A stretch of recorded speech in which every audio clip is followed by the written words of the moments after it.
This is the Dreyer Drive podcast, a podcast all about siblings and the people, places, and pop culture that raised us, and we have got a banger today. After a weird little audio issue for the first couple minutes of the episode, we dive right into weird cultural things that our partners have brought into our families.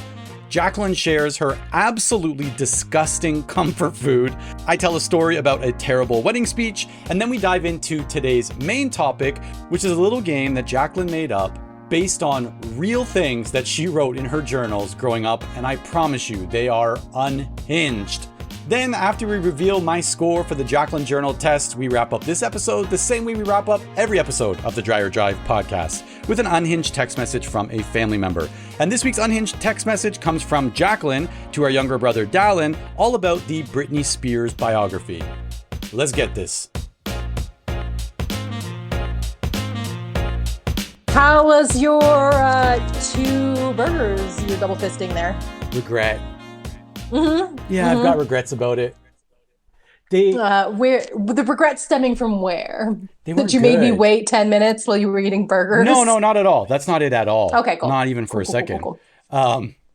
So, little context, I did send Jacqueline a message maybe 20 minutes ago, maybe 25 minutes ago, saying I'm going to be a little bit late. I got a burger in each hand. She thought I was lying. I sent a picture to support as evidence that he had 2 burgers. Folks, he had 2 burgers. The place, I think they were trying to do smash burgers, but they just overcooked them.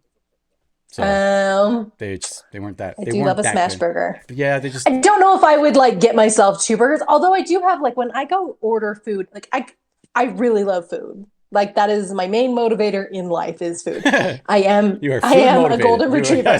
Truly, motivated golden retriever.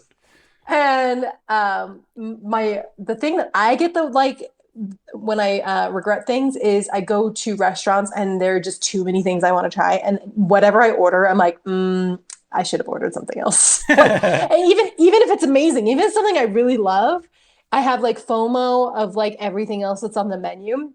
My husband and I, we own our own business, which means we have to do business taxes. A lot of times our personal stuff is mixed in with those business taxes, right? And once a year, I have the best job in the world, which is going through my credit card statement and finding all the stuff that I spent on business expenses so that I can hand it off to our accountant. I hate doing it because it makes me painfully aware of how badly I am spending money at all times, but I'm going through... It's my time. I have to go through all the expenses or whatever. I'm trying to weed out what we've spent. And I get down to this one, and it's from this restaurant called the Continental. And the bill is astronomical. The amount that was taken out of the account, I was like, there's no way I would have. Is this a car dealership? No, literally, that's what I was like. And I don't remember. I'm we've been to the Continental maybe once, but I don't ever remember spending this much on food. So I text Justin and I was like, I think someone might have our card and I think they spent it on a meal at the Continental. I think this is fraud because someone spent $600 at the Continental. And he was like, Jacqueline, that was the night that you ordered everything on the dessert menu. And I was like, first of all, no one showed me the bill. Again, I like to say it's not my business ever what the bill is at the end of the meal. I don't look. But I never once in my wildest dreams did I think I was ordering that much of dessert. $600 worth of desserts. And guess what? They were delicious. The worst part, I kind of remembered this moment, but I was I think I just blacked out and was I need it all. And so it was just literally, it was so bad. It's so bad. It sounds but you know what? You only live once. Yeah, that's what they say. It sounds to me like you might have a pocket Seiko with you. Because not the watch though. No, the person. The person. Not the Seiko is the worst enabler when it comes to food. She'll never be no, you shouldn't get it. She never, not once. Today, when we just went for lunch. Is that why you had 2 burgers? That's exactly. Literally, we walked out, we went to this grocery store, and the grocery store has this little outdoor food court kind of thing with all these little food stalls, and then there's 3 food trucks in front of it, and so we're oh, let's just grab something to eat. Yeah, let's just grab something to eat. They have a calendar with all of their daily food trucks that come by. Stop. Food truck culture is like pretty big in Okinawa. It's really awesome. I love it. I love a food truck. Yeah, just the churro truck. Can I just get that parked in my truck? Sure. Can I pay you a full-time salary? Bring it by. So we were walking out and we walked out. The very first thing I saw was like the chicken bowl. And I was like, you know what? That's probably the thing, right? Kind of healthy-ish. Yeah. Healthy-ish, right? There's some mayonnaise on it, but like it's like chicken on rice with some vegetables and some sauce. It's not that bad. And I was like, man, but I really want like a good greasy smash burger. And so then we walked past the chicken bowl and I did a U-turn and I turned back. I was like, screw it. No, I'm not going to get the burgers. And as I was walking back to the chicken bowl, Seiko went, you know what? I went, what? She goes, you work out pretty hard. Like, is it really a big problem for you to have two cheeseburgers? I'm like, when did we get to 2? She goes, no. So she goes, the French fries are the unhealthy thing. So you can order 2 burgers. Oh, okay. I see where her logic fries, is. And all you have is bread. Skip the fries, you get a whole other burger. You get that's your reward for skipping fries. Okay. It's just more calories. Okay. And then so we went up, I ordered it. And I was like, yeah, can I get the 2 cheeseburgers with like BLT style with some sauce on it, whatever.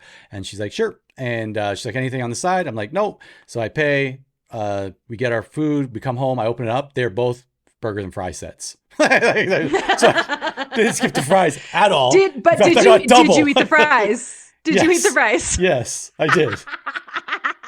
Okay, well, I would have been upset if you hadn't. Like, what a waste of fries. I shared a few with Naya. And she did have one bite of my burger. But yeah, so I got, not only did I choose the unhealthy option, I got like double of it and then double of it. Like the whole purpose of me going there was to not get French fries. Like that was the whole. While I was waiting for you to eat your 2 burgers because you were late, we were watching Nate Bargatze has a new game show. Oh, really? And it's something about like the average American. And the whole gist of the show is like almost like a Family Feud. Like we asked 100 people, can you guess how many people said that? So it's like a reverse Family Feud. Okay. They have the answers and they have to guess what percentage of people. Ah, okay. Real original. Or whatever. Real original. And it's just whatever. But one of the questions was if you could only eat one form of potato for the rest of your life, what would you eat? And before they even put the available answers on the board, I was like, French fries. And of course, French fries won because people aren't crazy. And the other options were like potato chips and mashed potatoes. Please leave if those are your favorite types of potatoes. We only accept French fries. Yeah. So wait, what was the percentage? It must have been in the 90s. Oh, I can't. It was extremely high, and French fries definitely won. You asked me, I think maybe 2 episodes ago. You're like, what kind of content are you currently like watching? And then. Yeah. You reminded me that I was really wrapped up in this like spud truck in England. There was like some spud truck drama. Where they put the beans on it. That's one kind, but there was like a food truck war going on in the UK between like a couple of different spud truck like providers, spud truck owners, proprietors. Yeah. Like I'm pretty sure like one guy was doing his business, is really popular. They put it all on TikTok and they do really, really well. This other guy kind of like just getting up, doing his thing. And the other guy like went behind the other guy's back and like trademarked the other guy's name or something like that. Like it was just like that he had to change his name and then like had like a re-grand opening. And now all these TikTok supporters showed up and it was like a full on like couple month ordeal between these 2 food trucks. So we're bringing potatoes and food trucks. We're bringing it all together in the spud truck wars. I'm going to take you one further and talk about the reason I love British culture so much. Beans. British people understand beans. They respect beans and they know how to do beans. Okay. Do they? And when they do, and when I'm sick, when I don't feel good, when I'm having a bad day, when I'm having a bad day, a full can of beans. Do not use the word can and beans in the same sense. Disgusting. Full can of beans. Can I please get a can of vomit? Can I just get over buttered wheat toast? You put it in a bowl, buttered wheat toast at the bottom. can of beans over top. Like that'll fix you up so fast. That soggy and the bread. British people taught me that. I will. Yes, that's what you want. You want it to you wanted to get soggy. A lot of you butter. want it to get soggy. That is disgusting. At the end of it. Yes, that's exactly what I'm looking for. Like that is my number one comfort food. Actually, that's a good question of the week. What is your comfort food? Like I ate that a lot as a child, so that's definitely something I brought with me. Like Heinz, canned, Heinz, yeah, the Heinz canned molasses, the ones that are like a little bit sweet. Yeah, that's what I want. And actually, I find the American version, they're not as sweet as the Canadian ones that we grew up with. And whatever, I've had to adapt. God gives us biggest battles to his strongest soldiers, and I've had to learn to be okay with less sweet Heinz beans, but. That was something Mom always had that in the broom closet that was also our pantry. There was always a can of beans. So that is a comfort food for me. That's what I want to eat. It is nothing but discomfort. Like thinking about... You're like gastrointestinal discomfort. So disgusting.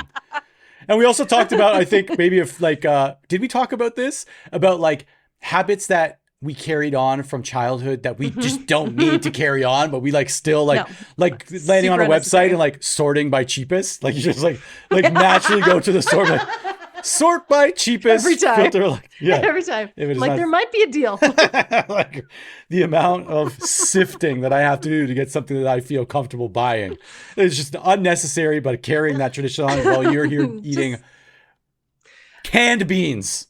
Cans being, hey, next time you're sick, don't knock. Ew, don't knock the best way to make me sick again. You're already sick. Just chuck some beans down there. Like, see what happens. Wash it down with some Chef Boyardee. No. I saw a woman online who makes a Bloody Mary mix, puts Heinz beans in the bottom, and then drinks it like a boba.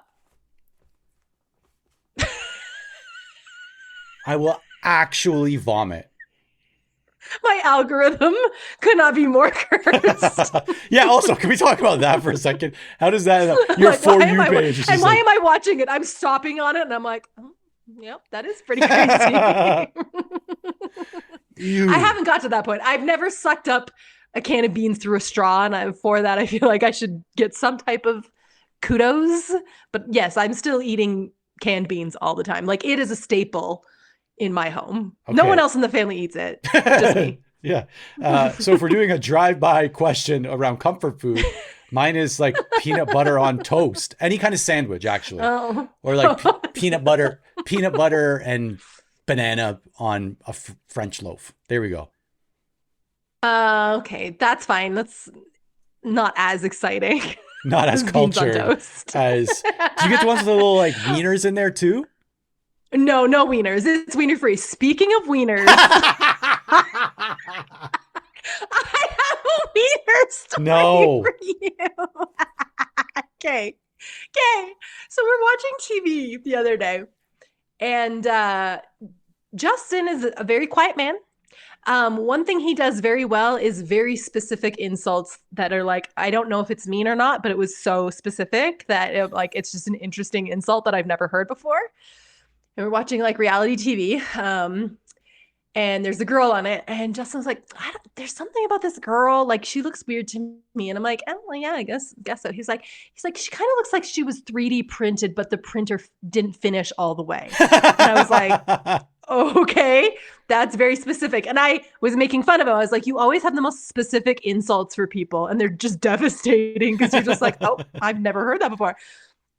And I said to him, Aaron was with us, and I said to Justin, I was like, it's kind of like Jonathan. Jonathan has this very specific insult of Benedict Cumberbatch, where he says he, and I said, I was like, it's kind of like, I'm like, your specific insults are so weird. I'm like, it's just like how Jonathan always says Benedict Cumberbatch looks like a cow fetus. And Aaron looks over at me and goes, when did Jonathan ever see a cow penis?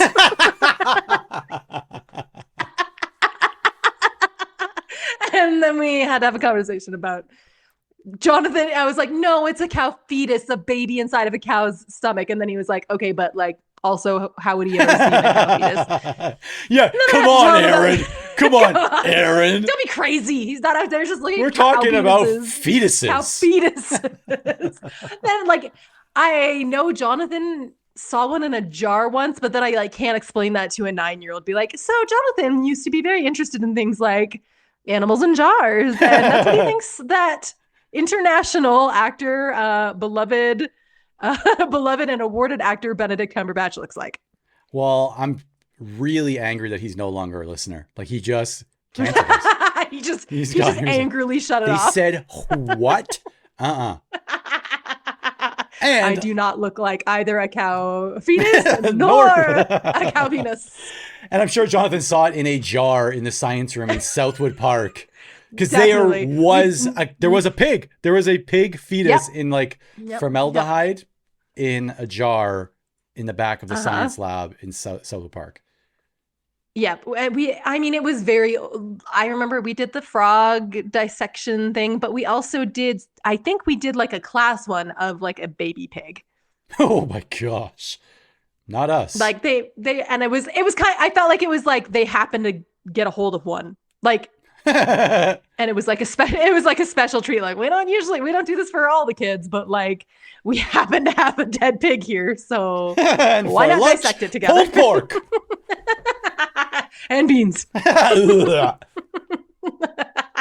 is so disgusting. All this is doing is making me crave more beans on toast. It makes me wonder what like other little cultural things people are preserving in relationships. Like I wonder what Justin, is Justin preserving any culture from like his childhood in your family currently? Anything where like, Utah culture is really interesting. There is a food here. This is actually just going to be the food episode. Apparently, we're just there's a food here, and it's called a Hawaiian haystack. Okay. Have you ever heard of what a Hawaiian haystack is? No. Okay. Utahns love a Hawaiian haystack. So Hawaiian haystack starts with rice, and then on top you put like a chicken that's been like cooked in a crock pot with like cream sauces, like a cream of chicken soup, right? Okay. But then you put toppings on top of it, and the toppings are wild. It'll be like chow mein noodles, pineapple, green pepper, whatever you want. Like almonds, sliced almonds are really common Hawaiian haystack. So you're putting like pineapples, almonds, green peppers on top of this chicken, and then you go and eat it, which was fine. It used to be one of Justin's like favorite meals. I don't know why I love that so much, but I love that was like his birthday. I imagine his mom being like, "What do you want for your birthday dinner, Justin?" He's like 11 years old. He's like, Hawaiian haystack. Hawaiian haystack. And like and it's Hawaiian just, like, every and food haystack, in the kitchen. like even those two things. Like, is this just not? No clue. But one year we were camping. We went and we go down to this place called Lake Powell. You camp on your boats, whatever. And his mom made Hawaiian haystacks one night. And we all got food poisoning.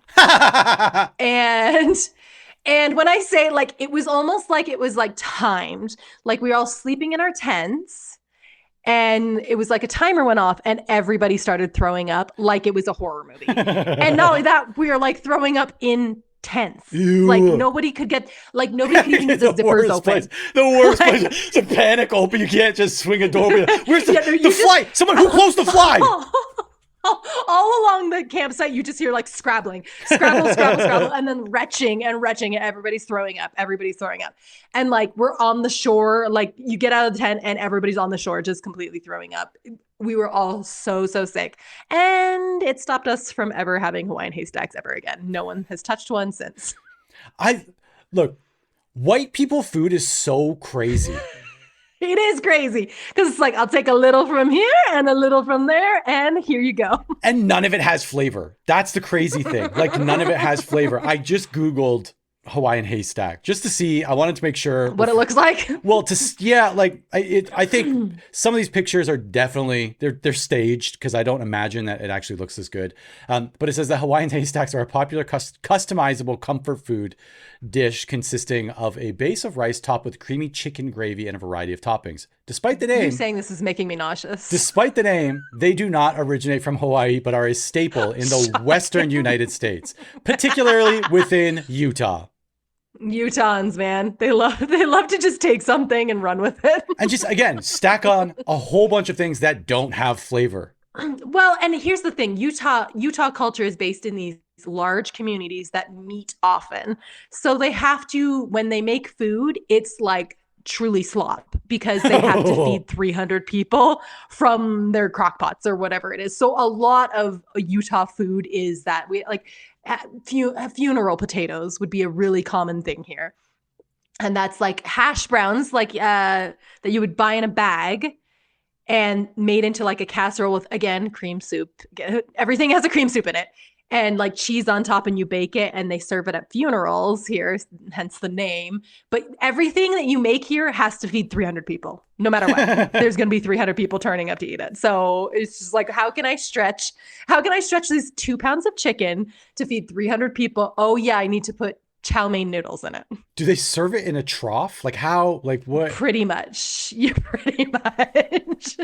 And people are just putting the wildest things on their Hawaiian haystacks. I'm like, oh, that's interesting. So Justin, I'm guessing. Mandarin oranges. Yeah. I thought one of the photos I'm looking at right now is mandarin oranges, chow mein, black olives. I hate olives. So Justin hasn't carried that tradition on since. He tried, but we all got food poisoning, so he can't anymore. And that was it. That was the only culture he was bringing to the table. So, so I was like, I guess it's on me now. You have to do beans on toast forever.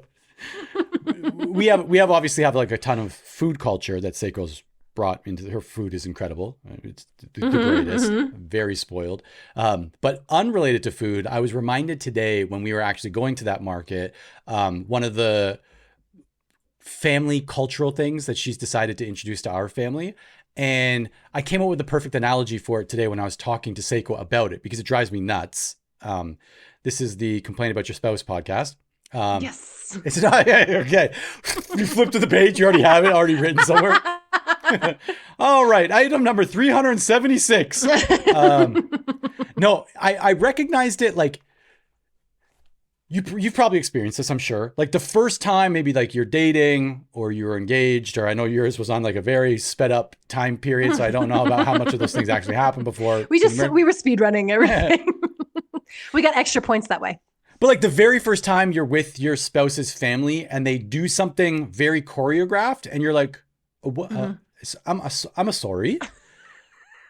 What are we doing here, everybody? Like, what is this thing that everybody just knows? Like they all go to their places or they all have their lines. I'm assuming that's what it's like when people come to our family, like dinners or lunches or whatever. They're like, do I need a costume for this? What are my lines? Actually, what yes. are my lines? Yes, you did, but okay. Here you are. Prepare them in advance. Here's the cue cards. Jonathan's holding them up. But the very first time I was with Seiko's family and we were going like grocery shopping, like literally like the sequence of events always when you visit Seiko's family is like you arrive at the airport, you've probably traveled 14 to 18 hours to get there, and you get in the car, you're very tired, and they're like, let's go grocery shopping. And I don't like that. I don't like that at all. Straight to the grocery store, and then you buy the food for that night, and you're just so tired and you're jet lagged and you want to shower. When mom and dad come to visit, I don't even let them stop to go to the bathroom. I'm like, come on, we're going. We gotta go. We gotta go straight home. I hose them down. I hose them down in the parking lot. Dad hoses himself down with your bidet. I told. Well, I'll revisit that one in a second. So let me finish one thread here.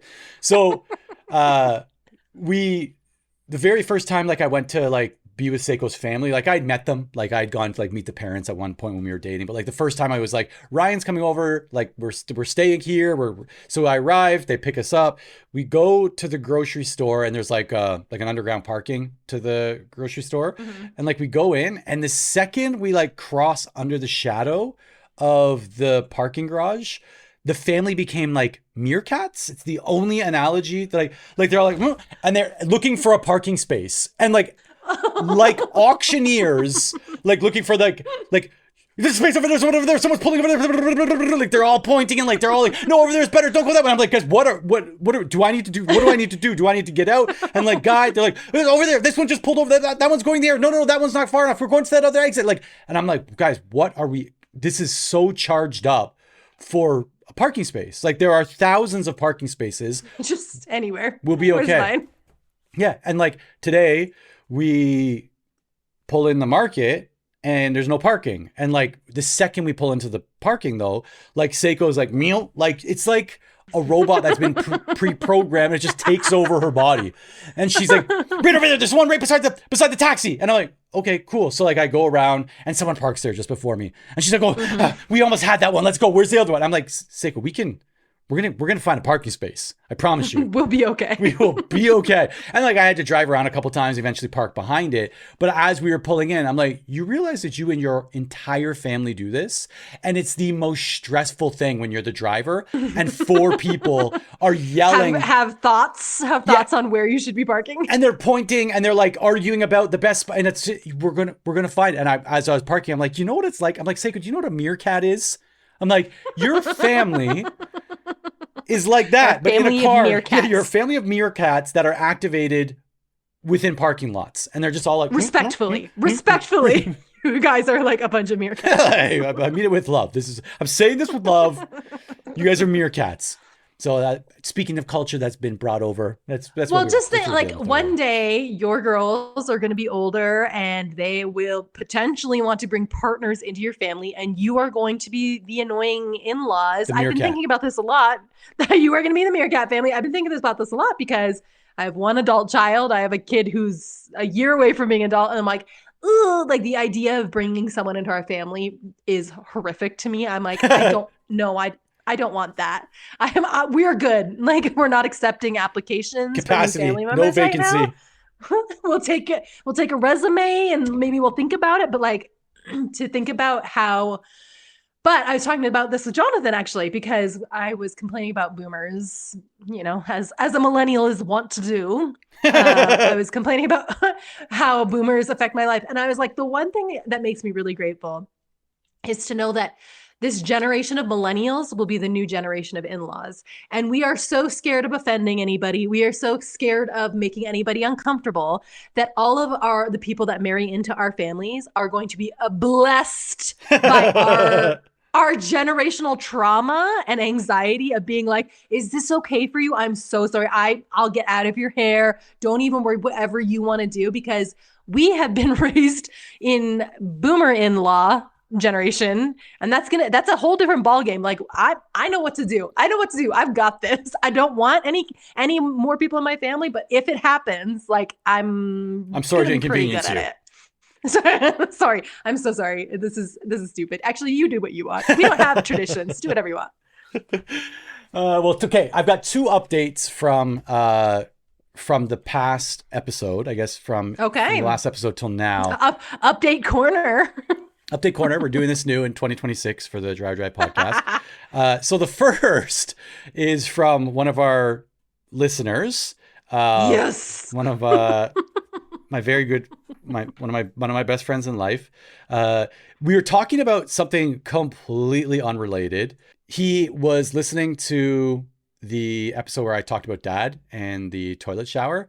And he said that like he had to turn the podcast off because he was on a train listening to it. And said he was trying to hold the laughing in, but his like body was convulsing. And then I didn't hear from him for 18 days. Oh, wow. And then the next message that I get from him is just, FYI, we called it California kickball growing up here in Vancouver. I'm sorry. What? Where do you get off? No, absolutely not. California kickball is crazy. My response was WTF. And I was like, all caps, bro, why? Why do we feel so passionate about the true name of soccer baseball? He said, yeah, I was expecting you guys to call it that. Soccer baseball is just weird. And I was like, it's baseball ... with a soccer ball. Like what? I'm sorry. When did California claim rights? California kickball, soccer baseball just rolls off the tongue. California kickball. I'm sorry. And I gotta say, like, even talking about it now, nothing would get me more excited as a kid than hearing like there was going to be a game of soccer baseball out on that diamond. I was like, I'm in. I want to play it right now. Remember, were you ever part of like the group when we would play it with like water balloons or like one of those giant balls too? Yeah, like yeah. Those well, definitely like giant exercise balls. Yeah. Oh, best. Best. Definitely the best. Okay, and California kickball could never. So No, like I don't even. But you should be ashamed of yourself. you really should. You really should. Says the person who eats beans out of a can on. Said the person who literally ate 2 hamburgers 3 minutes ago. I didn't eat all of them. The edges were a little bit crispy and dry, so I was like, Just ate around. You ate this. You ate the middle like a monster. Used a cookie cutter. The other update that I had, so I went out on I don't know, Friday night of last week, and there's a bar that I go to near here. I'm somewhat of a regular going there. The guys know me. We've been going there for a few years now. And so I went in there like, how'd the visit with your parents go?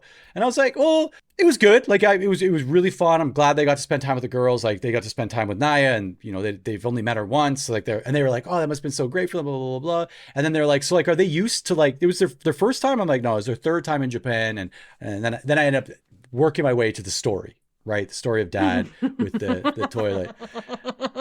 The wheezing that was coming from behind the bar counter, and the owner of the bar, he kept like trying to reenact it. He was like, but how did it happen? I don't know. And I was like, he must have just pushed the button by mistake. And he was like, and I'm like, I think he was standing up and peeing when it happened. And they're like, what? Like, why would he push the butt button? They're like, it has a butt right on it. I'm like, I know. And then he's like, and wait, he was like, and then it clicked for the bar owner. Like I clicked for him. He's like, he must have pressed it and then watched this little arm slowly extend from within the toilet and been like, wait a second. No, what is this? Is this some kind of flushing mechanism? And as you're just getting ready to pay attention to it starts spraying out. I'm imagining like a cartoon, like it's coming out and like the cartoon man like puts his eye right up to it and it sprays him in the eye. Well, that's what he was reenacting from behind the bar. He's like, hold on. He was like, he must have been so confused when this little like telescopic arm comes out from the back of the toilet. He must have got so close. It's just reenacting it. It was really funny. Did you tell him also, like, when he said he must have been so confused, you're just like, yes, but that's dad's natural state. Yeah, it's like, but he's also like that at a grocery store. All the time. It's just like, where am I? Your total will be $89.97. I just,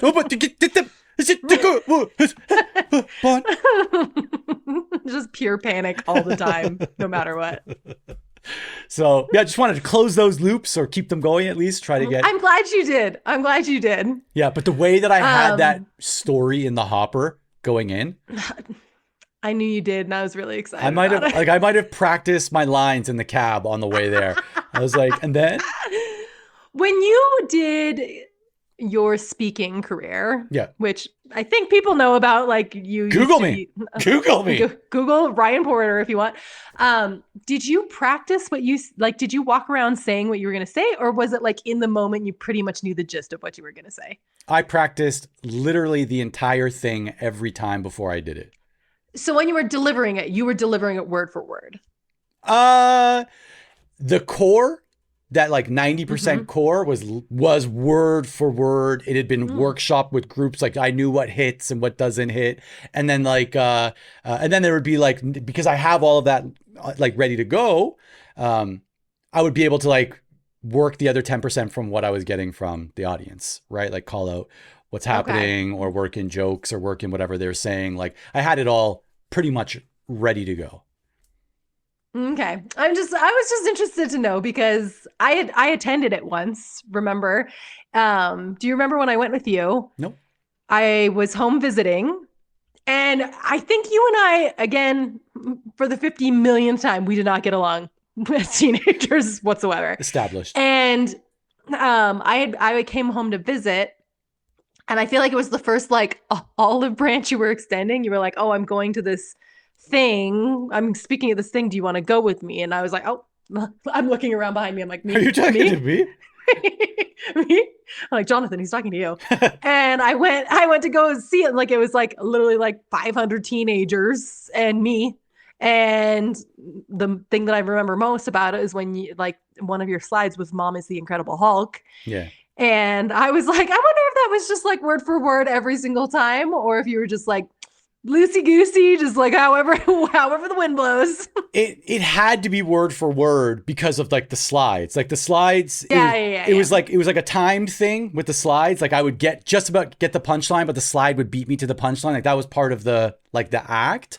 And like anyone who listens to this podcast knows, like it's unrehearsed clearly, and I am not good when when I'm unrehearsed. You're getting nothing but lowlights. Like, absolutely. There was this one time, you're just bringing this up. I'll start sweating because of how bad it was. So our really good friends, in fact, the guy who I was just talking about on California Kickball, him and his wife, they were getting married. They got married and they went to another friends of ours restaurant, this older Japanese guy in Canada.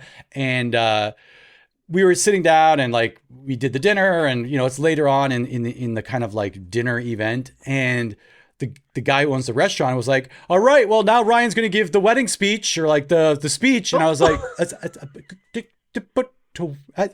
I'm sorry, what?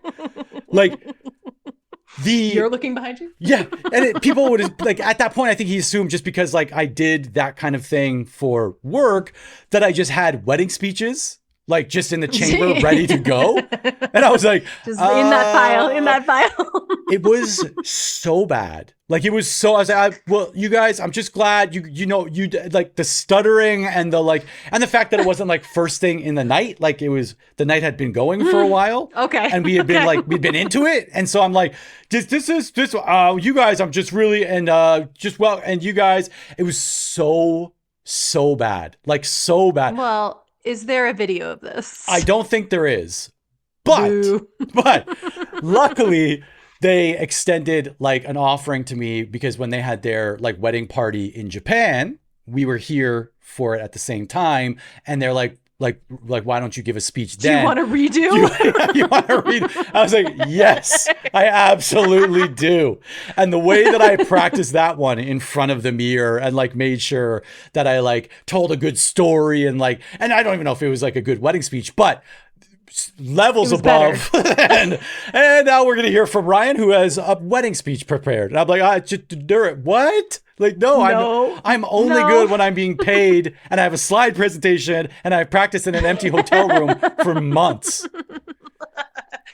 I see. I'm different. If someone needs me to like speak or anything like that, I'm like, give me the 3,000-mile view of it, and I'll get enough of it, and off I go into the wild yonder. I'm like, yeah, I think I got it. But then that also I've gotten many situations where I left and I was like, what did I even say? I think I blacked out. Much like the dessert at the Continental, I just black out and go with it.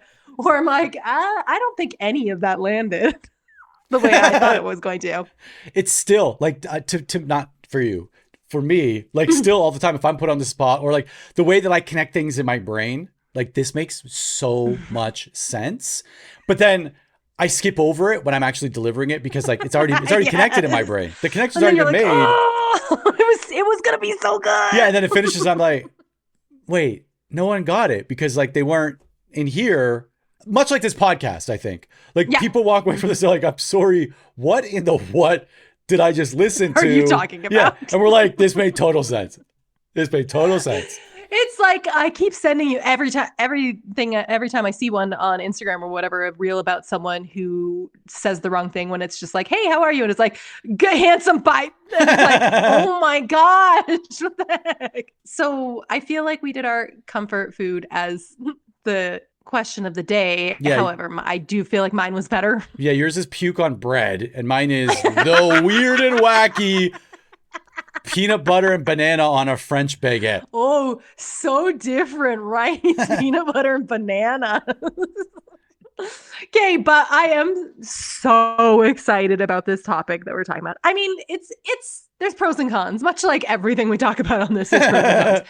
Because the amount of hold on, the level of nervousness I feel right now to know that you're this excited about it, and like the last couple times you're like, and they joined the German army in World War II, and I'm like, okay, I promise I'm not going to mention Nazis today, but I will talk about we've since the start of this podcast, we've talked about mining my journals for content for the podcast. Okay. All right. Okay. So I kept a journal from age 8 to age 18 pretty religiously. I had 5 journals to go through because of how often I was writing. And I was like, you know what? This will be fun. This will be fun. This will be fun. Until it wasn't fun anymore. And I was reading it. And I was like, some of this is not fun. I need to call my therapist. I called Jonathan. I was like, Jonathan, there's some stuff in these journals that I did not want to read. But, which is all of it, because it's all incredibly embarrassing. So I was like, obviously we can't just like read passages from my journal. Why not? Because I'd actually rather die. So I decided, why not make it into I'd love to make a little game. Why not make it into a game? So this is one of those things that makes sense in your brain, but nobody else will get, meaning me. Yeah. This is my game is called Jacqueline's Journal Trivia. Okay. It's going to be a trivia-based game of things that I wrote about in my journal. I've got, I think, 17 questions for you to answer. Every question is formulated word for word the way I wrote it. So you might notice like some of it is very interesting turns of phrases. I'm not putting that on for the podcast. Everything is exactly how it was written in the journal, which I'm so sure was just pulled directly from whatever book you were reading at the time that you thought was which is mostly Anne of Green Gables. Yeah, it was mostly Anne of Green Gables. Oh my gosh. Okay, so I feel like you're already catching on to what type of child I was. Well, I was there for it, so I know. Yeah, you were. It's why we didn't get along. I wanted to distance myself from you because of things like this. Yeah, I was writing in my journal a lot. I was feeling a lot of feelings, and it's probably why I am so emotionally shut down today. And to this day, I'm going to talk to my therapist about that as well. But without further ado, we've got our trivia show. I even have a buzzer for if you were right or wrong. I'm really excited about that too. So let me make sure I got my buzzer handy. Yep, we're good. Question number 1. And I'll try to give you like the general time frames, years that this was happening. This is at the very start of my journal, so I would have been 8 years old at this time. Okay. I started my journal in 1992. Oh my gosh. Number 1, what was the on-brand thing I wrote about Jonathan saying? A, I object. B, this will never be fun. C, who took my dictionary? Or D, please monsters no eat my eyeballs. They're all Jonathan, first of all. Just various. I can't. It's gonna be difficult. It's almost like it's almost like arranging them by like chronological order, like which one he would have said the most at which. Okay, you were 8, so that makes him 5. Mm-hmm. The monster eat my eyeballs one, I think, isn't a 5-year-old phrase. I don't think. Ooh. I think that's like a 4-year-old or a 3-year-old Jonathan phrase. Mm-hmm. Mm-hmm. The dictionary, I don't know when Jonathan started his first read of the dictionary, his first time through, but I think 5 might be a little bit early. I object. I think, no, it's not that one. What was the last one? The last one is please monsters no eat my eyeballs. The ones you haven't said yet is this will never be fun. That's also always been Jonathan. Let's go with monster no eat my eyeballs. No! I apologize. It was this will never be fun. This is a 5-year-old child. Imagine everything is fun to a 5-year-old child. Jonathan's like, this will never be fun. Where's my dictionary? Nope. He's like, it's actually those things where the phrases, they were paired. It was a paired phrase. You split it down the middle. Who took my dictionary? Okay, number 2. Number 2. Why was I mad at Ryan and Daniel? A, they rammed my tooth into a chair. B, they threw a football at my face. C, they kept, and I regret using this word at age 8, snow jobbing me. or D, All of the above.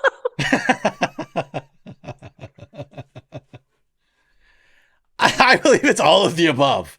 Like, there's no way it's not all of the above. You got it. That is correct. You got it. It was all of the above. All of those were written in detail in my journal when I was 18. I love that. First of all, the football in your face is not that we're throwing it at you. It would have been bullseye if it hit you in the face. Yep, and it was at Balsam Lake specifically. On a family vacation, the game that we thought up of is like, as a family, let's play throw the ball at Jacqueline's face. Gee, I wonder why we didn't get along. Because you read books. Okay. Stupid book reader. Number 3. What did Ryan get me for my 10th birthday? A, $35. B, a pencil topper set. C, a picture of some cows. D, nothing. The one I know it's not is $35. There's no way I was blessing people with $35 at that age. Because you would be and 10. You certainly wouldn't have given it to me. Yeah. If I had $35, that is 35 Dickie D's. I'm taking this $35 straight to the byway. Yeah, it's your birthday's in July. That's peak Dickie D season. I would have been buying Dickie D's for the block, but none for you.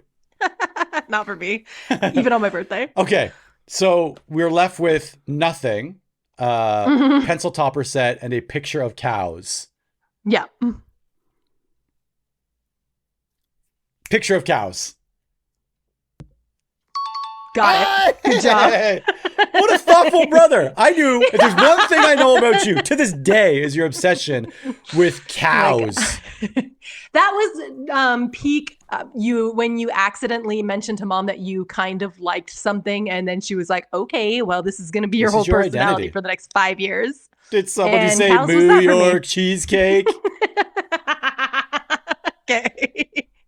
All right, next question, and I really like this one. Okay. Again, I'm still around 10 right now. Why was I scared of your friend John? A, he had tattoos. B, he broke into the school and peed on the carpet. C, I heard him say a swear word. D, he tried to beat me up after school. Okay, so I know, first of all, he would never try to beat you up. And he did and slander. And no tattoos. Right? Okay. The other two are definitely true. The other two are definitely true, but I don't think that you wouldn't. I don't think the swear words would have been the thing where you're like, and I don't even like him. I think it would have been the fact that he broke into the school and vandalized the computer room and other classrooms. Okay, first of all, yes, I wrote in depth about John vandalizing the school and peeing on the carpet. Peeing on the carpet was the thing that scared me the most at 10 years old. I still, from time to time, I still shoot messages back and forth. I love John. Great human being. I'm still scared of him to this day. That didn't impact my image or association with him at all. It got me in trouble, though, because people are like, isn't that your friend? I'm like, yeah, but I wasn't there. Okay. Oh my gosh, my stomach hurts. Okay, great. Why did I think my 6th grade teacher hated me? Again, remember that this is phrased how I wrote it in my journal. Why did I think my 6th grade teacher hated me? A, I wasn't like the brainer volleyball superstar Ryan. B, I failed out of the gifted program. C, Mom wrote that embarrassing letter about sex ed to the school. D, I never stayed for pizza day and actively made fun of people who did to hide my embarrassment. Okay, well, it's not that one. I don't think you would have been that insightful at that point. You'd be like, Mom never gives me money for pizza day. So it's not that one. So the ones I'm stuck between here are the brainer, like Ryan, the brainer volleyball star like Ryan, because I was both of those things. The failed out of the gifted program. To be honest, I don't know if you were ever actually formally in the gifted program. Okay. You were loosely affiliated. Gifted. You were like the farm team. You were like the farm team. I If was one of the the gifted alternate. kids, if one of the gifted kids goes to university real sick and early, can play. yeah, you are like, I'm here.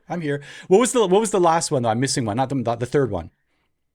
Mom wrote that embarrassing letter about sex ed to the school. Okay, so I think that's a contender, but if We've talked about that before. Yeah, but if I remember correctly, sex ed started in grade 5, and you said this is grade 6, right? So I'm going with number 1. Yeah. I'm going with number 1. Okay, well. Yeah, Hey! it was the fact that I felt that she didn't think that I was a brainer or a volleyball superstar. Superstar. Hey, that's someone else writing that about me, so you know it's true. What's crazy is you would have been in grade 8 at this time. Like, guess what? Tiny Jacqueline? No one's a volleyball superstar in grade 8. Well, apparently I was. Tell the world. Wait, was your teacher Miss Ross? Did you ever play volleyball again? No, this one was Miss Mayotte. Oh, she was into volleyball too. That makes sense. Yeah. Shout out to Miss Mayotte. She's a great teacher, but I felt like she hated me because I wasn't a volleyball superstar. And did I ever play volleyball again? Yes, I played volleyball in grade 9. Liar. I was the starting power. But did you continue your superstar arc in volleyball? I was on the basketball volleyball track, and I decided basketball. And I guess what? I was a superstar in basketball as well.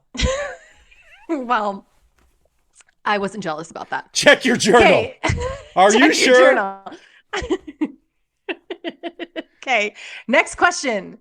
How did I get back at my best friends for being mean to me while working on our school skit? A, I convinced them to learn the wrong lines so they'd look dumb. B, told their crushes that they liked them. C, sent myself candygrams so it looked like I had other friends. D, wrote a sad sack journal entry and left it open on my bed where they could see it and feel bad for me. Oh, okay. So my gut tells me it's number 3 or 4. That's what my gut tells me, that you would either try to be like, it's okay, guys, I got so many other friends. Look at all these candy grams I'm getting. Look at all the cinnamon hearts. So like you're using what you knew. You're using what you know about me as a child to discern that like I had certain moves that I was using. Yeah. You had what are called fingerprints, I believe, in the world. You had certain signatures. So I definitely. But I don't know if you would have had the guts to do that. Like what you would have done is like the passive aggressive, leave the journal open on the, I think it's that one. I hate you. No.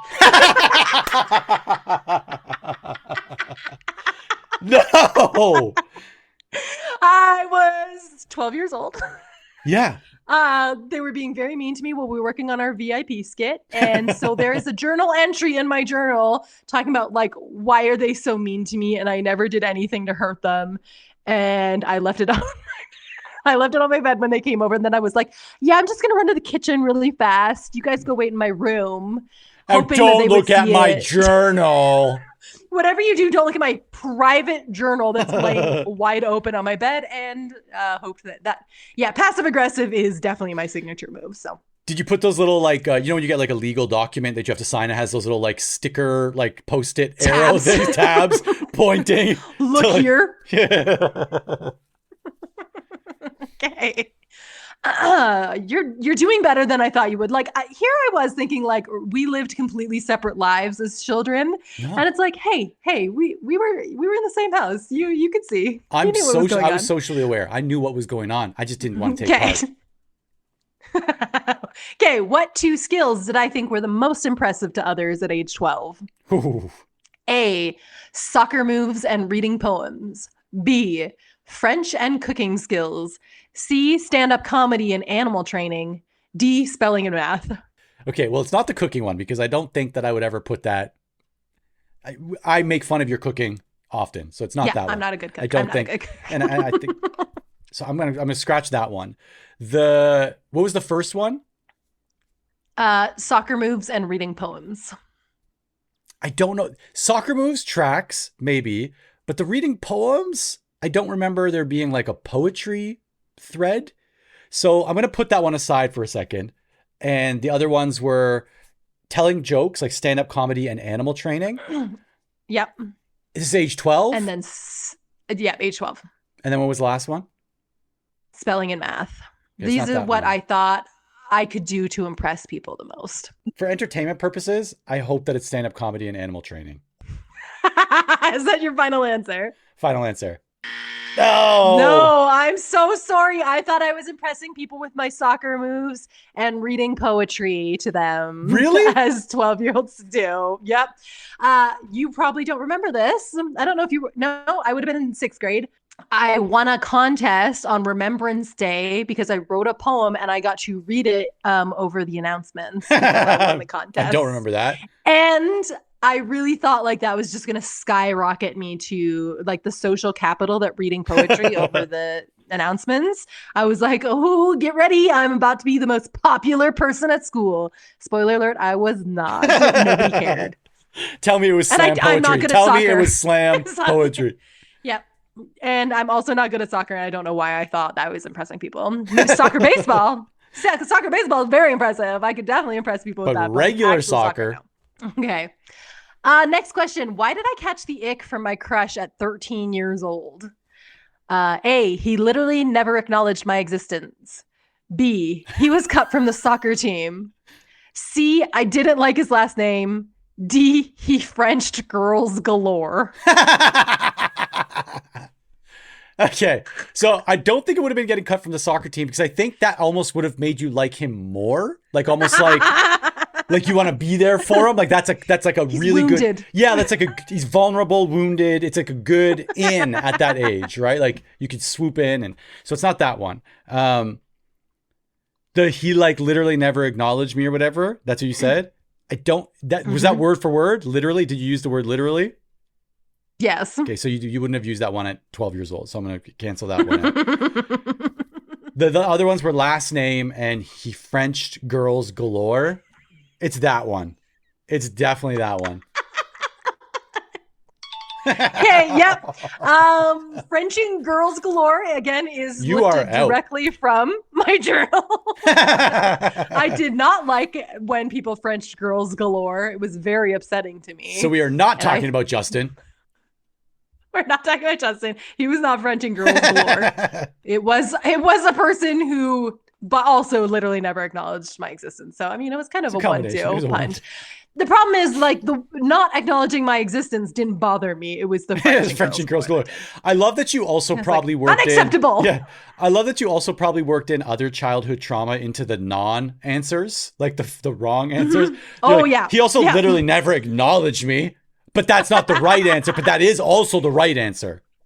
You know, the trick to writing a convincing game is putting a little truth in every answer. Okay, next question.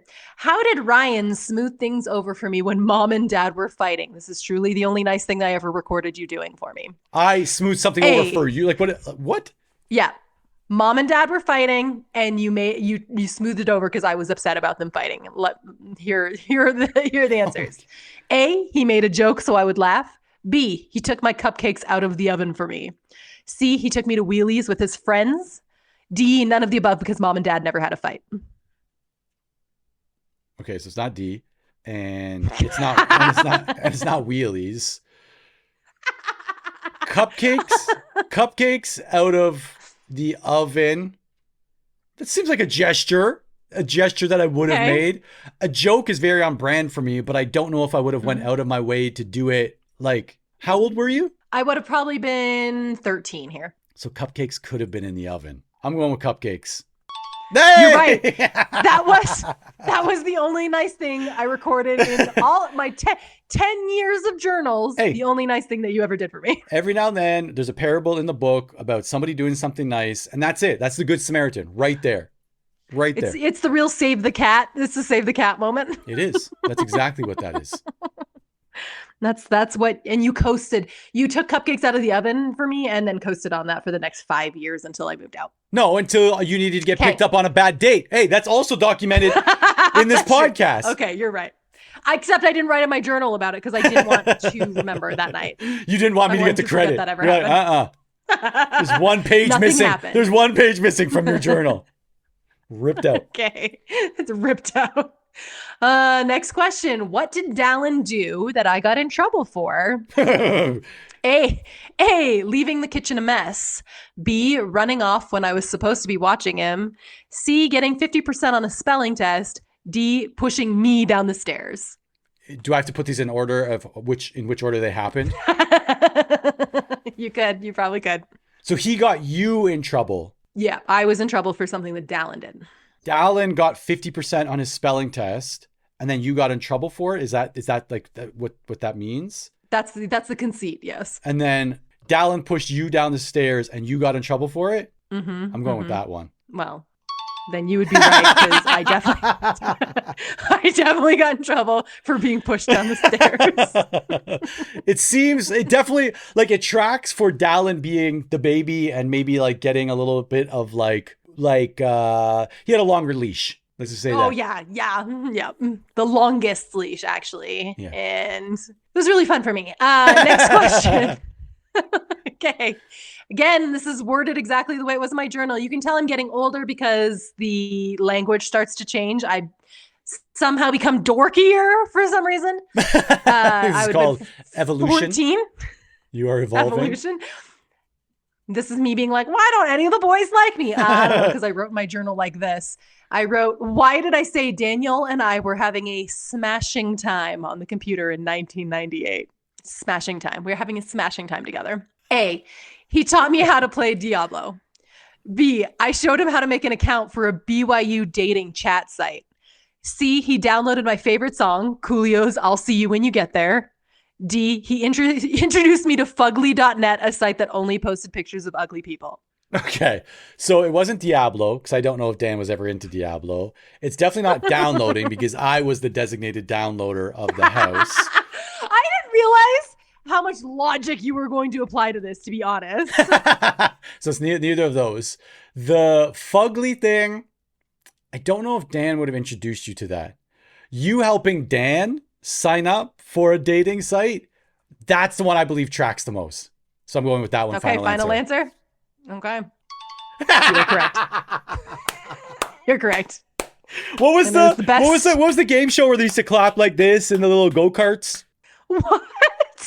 They would sit in like go-karts, like that's where they played the game show from. They were kids. They was like, I think maybe with their parents. It was like their parents and them, and they would clap like this over their heads when they would get something right. I do not know. Okay, I'll have to come back to you with that one. You're gonna have to like excavate that out of the recesses of your brain. Here we go. How did I describe sunny days at age 14? Sunny days? Just a sunny day. How did I describe? Are we talking about the weather? Like it was when I was. Yep. Just a sunny day. I was recording what it was like outside. A, not my favorite. B, the best thing since sliced bread. C, flippin' fetch. Or D, cheaply theatrical.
17.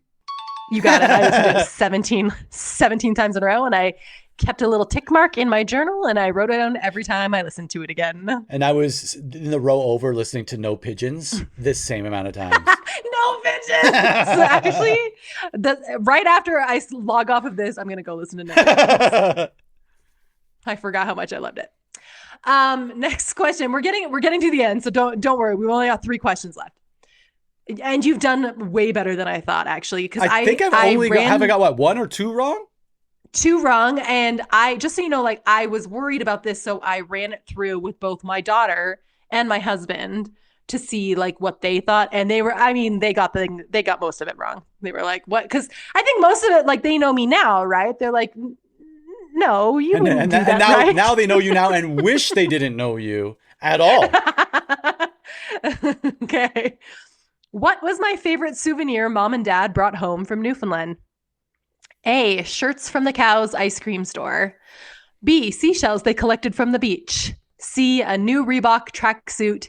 D, a Lou Bega doll that sang Mambo No. 5. I hope it's that one. I really hope that it's that one. But I don't remember that ever existing. So I don't know. Okay, so I don't think it's that one. I can't imagine the seashells, first of all, being collected. I can't imagine Mom and Dad being like, we're going to collect some seashells for you guys back home. For Jacqueline. I do remember a cow's t-shirt. Like I think I remember a cow's t-shirt at least. Or maybe I'm just blending in everything from your cow themed room. Yeah, and it would be very on brand. Yeah. And the other one was what? A new Reebok tracksuit. I can't imagine them using their trip to Newfoundland as an excuse to buy you a Reebok tracksuit. So I'm going to go with the cow's t-shirt from PEI or whatever that was. Oh, there goes your winning streak. Unfortunately, it was a Lou Bega doll that sang them. Oh my gosh. That was a thing? Yeah. And he danced. He was a little little doll that danced, and I had it for years. Did it it's like a drawstring in the back, like a what do you call it? It was like one of the ones where you like press the foot. You press the foot, and he'd start dancing, and he'd sing a little bit of Monica in my life. 2. And we've talked before that I have a playlist on my Spotify that's called Songs Only Jacqueline Likes, and you better believe Mambo No. 5's on it. And sometimes I turn it on and I just... Yeah, no, I wish I did. Sometimes I just jam in my car to a little Lou Bega because, I miss him. That was the trip. Do you remember Mom and Dad went to Newfoundland and Mom got sick there, and so they just didn't come back for like weeks. And we lived with Annie Gale for a while, so I think the Lou Bega doll was an apology for not coming back. Some of these things I don't remember at all. So like even when you really don't remember that one? I don't think. I guess you might have been old enough that like you and Daniel could have been off doing your own thing and didn't have to stay with Annie Gale. I didn't get to stay with Annie Gale. Let's be honest. It was a pleasure to stay with Annie Gale. But yeah, Mom and Dad were gone for like 3 weeks when they were only supposed to be gone for like 5 days. It's like it sounds like it rings a bell, but it's nothing that I wrote in a journal somewhere. Okay, well, some of us wrote everything in our journals, Ryan. Apparently. Next question. What random chore ruined my whole day in the year 2000? 2000? You would have been 8. You would have been 16. Yeah, right? 10th grade. So we're kind of getting to the end. And actually after this, like it just devolves into like I only talked about boys for 2 straight years. So we lose some of that rich text that I was pulling from earlier. So what random chore ruined my whole day in 2000? A, cutting chicken for my feeble brothers. B, I already know it's that one, I feel. Let's go. B, mowing the yard with Daniel. C, cleaning my cat's litter box. D, dusting the buffet table. Okay, well, you would have hated doing the buffet table, but I don't think that would have been something that like really ruined your day. Cutting the grass with Daniel, first of all, Dan never cut the grass. And at that time, if you are 16, Dan is 20. He's definitely not cutting the grass. We don't even know where Dan is. He's in jail. He's probably in jail. No, he was gone. Okay. So that leaves us with cutting chicken for your feeble brothers. Or what was the other one? Cat's litter box. But they're your cats. So I can't imagine that like you would have been so angry. Like, I think that you would have been, it might have ruined your day, but you would have also recognized that it's your cat's.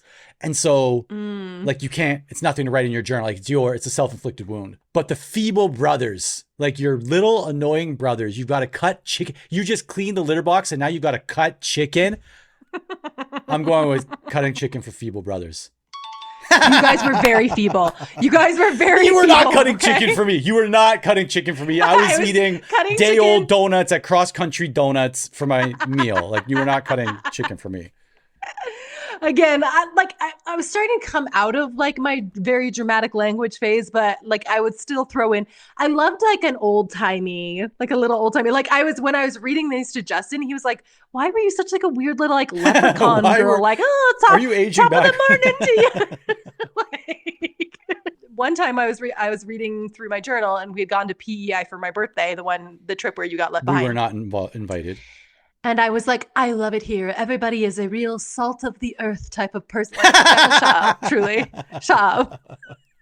You're embarrassing yourself. Girl, you're embarrassing yourself. My husband really learned some things through this process, mostly that I was a huge loser as a child. I want you to feed all of your journals to like an AI model. No. And then I want you to instruct the AI model to be Jacqueline and to only respond to you as Jacqueline. And then you'll know why I didn't like you for 18 years. You'll know, it'll all be like, you will say, I don't even like Jacqueline from 1 to 18. I know. I'm starting to feel like I thought it was a mutual dislike. I think it might've been a me problem.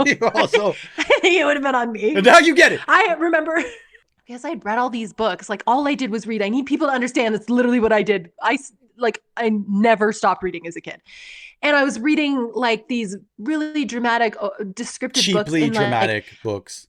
Cheaply dramatic books and cheaply theatrical. I'm sorry, cheaply, yes, sir. And like, I remember reading about someone in a book, they got a gift and the gift was so wonderful that their eyes were shining. And that birthday, I was getting gifts and I was like, and mom and dad were taking pictures and I wanted my eyes to be shining in these pictures. So I like arranged my face in what I thought was a shining eyes. And when I see the pictures now, I look like an insane person that my eyes could not be wider. I'm just like staring down the camera, thinking in my head, like, oh, this is going to be great. This is going to be a keeper. My eyes are shining. My eyes are shining. And the 1996 whatever entry-level Fujifilm camera that they use just makes it look like you have cataracts. You just look like an old dog. You look like a 17-year-old cloudy. No, they're just cloudy white. You're like, what? Did she have? Is she a dog? It was me with my shining eyes holding like a cow piggy bank. An alarm clock. It's just me holding an alarm clock. Like, oh, this is so beautiful. Thank you, loyal subjects. Like, oh my gosh. So this is a bonus question. You've only gotten 3 wrong. This is a bonus question because it is at like not in the same format as the other ones. I want you to fill in the blanks of a quote I thought I made up. I like this already. Quote that I thought that I made up that I read and laughed because it is patently false. The quote is verifiably false. Okay? So this is clearly a quote from somebody else. I'm assuming that yeah, but I wrote it. I used to write little quotes like in the margins of my journals that I liked, and every so often I'd quote myself because I found myself to be very quotable. I was like, ooh, that's a good one, Jacqueline. Write that down. Yeah. And so I was reading through some of the quotes, and I was like, oh my gosh, this is actually not true. So the quote that I thought I wrote: "The truth is like cold water. It shocks you at first, but blank, blank, blank, blank, blank. Fill in the blank. It wakes you up." That's no. Okay, here. No, because I said it's a quote that is verifiably false. Cold water can wake you up. I had written instead, "The truth is like cold water. It shocks you at first, but no one's ever died from it," which I've seen Titanic. Lots of people die from cold water all the time. I don't know why I thought that I was like, ooh, got him. I don't know. First of all, I don't know I was writing about the truth. It was probably because I found out that someone Frenched girls galore. French girls galore. About it. It was a real shock to the system, but like no one's ever died from the truth or cold water. But like, no, lots of people die from one of those things. Sorry, have you never heard of a hypothermia? Oops, I accidentally pressed So you did get that one wrong. So I feel like that's pretty good. What was that? 17 questions. And I went 14 plus the bonus round. Oh, I forget the bonus round. That's not. Okay, we're not counting the bonus round. Okay, so yes, you 14 out of 17 of the questions, and that is 82%. I'm on the honor roll. I think that tracks. That's my. Park. That's how you got to be the valedictorian. If anything tracks from this episode right here, this is my life in a nutshell. I show up, no studying. No studying. Hit me with the questions, and I'll hit 80, 82, 85%. And I'll just be real mad about it. You'll write it down in your journal because I'm not a brainer like Ryan. No one cares about little old me because there's Ryan. Everybody loves Ryan. There was a lot of Ryan is everybody's favorite. Why is mom so much nicer to Ryan than she is to me? Like that is a recurring theme in my journal. I was very upset about that. And now we have a podcast together. So you're still living on my coattails. You're still just riding on my coattails all the way to the top. I am just really shocked at how much logic you applied to these questions. I thought it was going to be a shot in the dark for each one, but why is that a shot? I'm an extremely logical person. Okay. I can't pronounce words. I can't pronounce. Oh. It's that kind of logical. Yeah, that's logic in terms of like piecing the things together, dates, times, eras. I would have been an incredible special investigator. Got it. You did struggle with the word formaldehyde earlier in this podcast. I've been worried about that since I said it. I'm like, crap, did I say that? Is it formaldehyde? I watched formaldehyde, you formaldehyde, formaldehyde. Formaldehyde, I still don't even know. I watched you say it cautiously, and then I was like, I'm going to let that one slide. But guess what? Now you're making fun of me and my journals. I'm calling it out, okay? I watched you do it. It happened. I just bring all of those. I try to soften all of the hard consonants and try to put them all in the middle. Just no one, just it's all formaldehyde. As if I'm just formaldehyde. You know, formaldehyde. In Jeopardy, you can change vowels, but you can't change consonants and still get the answer right. And I feel like that's the rules that you usually play by. Life. It's like you're it applies to words as well as the consonants standards. Are pretty close. I just am going to keep the vowels. Let's keep them fluid. We don't need to worry about that. All right. That's it for my Jacqueline's Journal trivia game. If nothing I'm else, I'm actually going to go throw myself off a bridge. That's okay with everybody. If nothing else, I love this episode. This might be my favorite episode. Because it proved a couple of things. I think we've already established. It proved a couple of things. One, you were a ginormous loser. And I was justified in all of my decisions to not associate with you at all until after you were married and moved out of the country. So that's one. Two, I put on full display my ability to score high on tests when put on the spot. On tests. And that's my list. Okay, I guess that's my list of reasons why I like this episode. I'm going to give you slide across the table your understanding Jacqueline license. Here you go. Thank you. It's all yours. You did a good job. I'll add it to the list. Okay, are you ready? I mean, my unhinged text that I have is kind of also could be used as like a question for you, because it was between me and Dallin. Oh. And I want to see if you can guess what Dallin and I were talking about. Okay. I sent Dallin a notes app list because we had both consumed the same media. Okay. And while I was consuming that media, I was keeping a notes app list of things that I wanted to talk to Dallin about because this is something that's important to both of us. Okay. So you're still journaling. And then that's what I'm hearing. I'm hearing you're still journaling. Still journaling. And now I'm just going to try to get Dallin on my side on this one. Like we both journal, right? We're both doing this together. Okay, this is the bullet list I sent him. It's giving Gilbies. Who lets a 13-year-old drive? Justin was cringe. They were living together at 17. What the heck? Crossroads as method acting. No, stop. Not Justin strumming the guitar while she's in the worst pain of her life. How did I not know that before she shaved her head, she had her children taken away? Her dad was making more money than her from the conservatorship. Go immediately to jail. Lynn is the worst person alive. Just UGH. Across the entire thing. Actually, the metaphor about being a witch, it's so good. Kudos to the ghostwriter. But who am I to judge? What were Dallin and I discussing? I have no clue. I should have got my buzzer app back out because guess what? That was a big buzzer. That's going to drag your whole average down, buddy. I hope you're excited. I hope you're happy. I hope you're happy. We were actually discussing the Britney Spears memoir. Come on. Okay, first of all, shit, cool that you guys could, but there's no way that's getting applied to my score. It should be. Judges, looks like it is being applied to your score. The judges say yes. Is this you still bitter that people treat me, but you're trying to bring me down? Is this where we're at? And guess what? I'm never speaking to you again after this. I hope you're happy. This is the last episode. Over. This one. I thought I could laugh about our trauma. Turns out it's still just trauma. It's not funny, guys. Episode 40. That's it. We put in our time. And I will speak to you again in 20 years. The thing is, I still have that little leprechaun girl inside of me. I just know better than to write it down. Well, but you do. You just put it down in a notes app instead of on paper, in a book, open on your bed for somebody to stumble on. One day you'll all be sorry. I want that to be.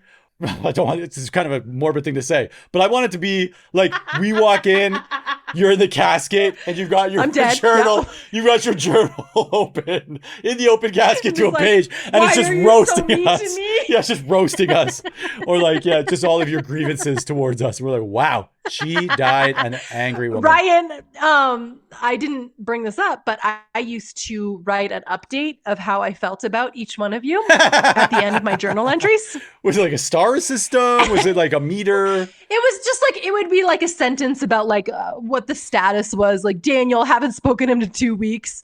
Ryan, Brainer, superstar, don't like him. Jonathan, but good points. Nothing but good points about me.